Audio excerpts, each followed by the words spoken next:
तो दोस्तों आज फिर हम एक नए टॉपिक के बारे में बात करने वाले हैं जिसका नाम है प्रोस्टेटिक एनलार्जमेंट। प्रोस्टेटोमेगाली भी मेडिकल टर्म में इसको कहा जाता है दोस्तों।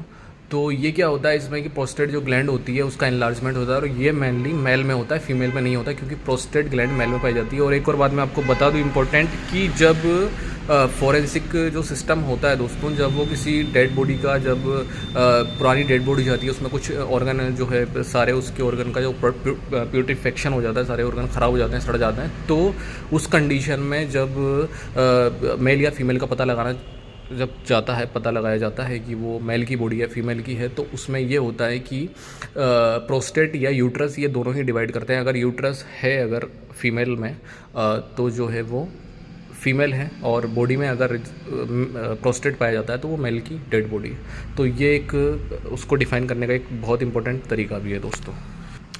तो दोस्तों आज का टॉपिक इसी के ऊपर है, प्रोस्टेटिक एनलार्जमेंट का।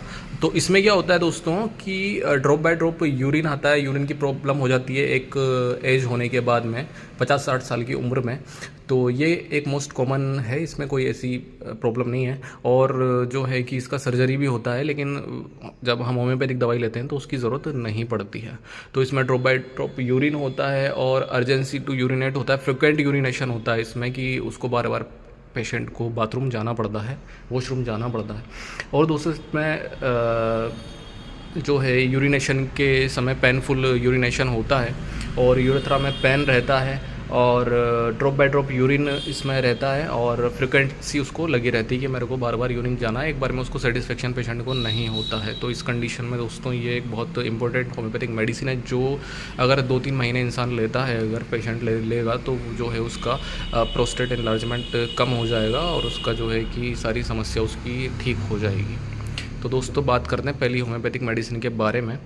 तो ये है ओमियो कंपनी का प्रोस्टेट ड्रॉप है दोस्तों। ये 30 ml का ड्रॉप है जिसको मैं दिखा देता हूँ आप। ये इस तरह का ड्रॉप रहेगा दोस्तों। तो इसको आप 15 बूंद सुबह, 15 दोपहर, 15 शाम को आपको लेना है। कंटिन्यू 2 से 3 महीने लेते हैं तो आपका जो है कि ये यूरिन से रिलेटेड समस्या, प्रोस्टेट से रिलेटेड जो दिक्कत है वो ख़त्म हो जाती है। और मैं सेकंड होम्योपैथिक रेमेडी की बात के बारे में बता दूं आपको। ये सेकंड बहुत मोस्ट इंपॉर्टेंट होम्योपैथिक मेडिसिन है प्रोस्टेटिक एनलार्जमेंट के लिए दोस्तों, जिसका नाम है कैलकेरिया फ्लोर। इसका मेनली वर्क होता है ग्लैंड के ऊपर, जो इंटरनल ग्लैंड्स होती है, जैसे लीवर हो गया है, प्रोस्टेट हो गया है, या जितनी भी हमारी थायराइड ग्लैंड हो गई जिसका इनलार्जमेंट होता है, तो उस इनलार्जमेंट को कम करने के लिए ये मेडिसिन का यूज़ किया जाता है। तो इसके साथ में जब आप ये दोनों मेडिसिन लेते हैं दोस्तों तो जो है कि आपका प्रोस्टेट बिल्कुल ठीक हो जाता है और जो है कि 2 से 3 महीने में आपको कोई समस्या नहीं आती है किसी तरह की। Thank you.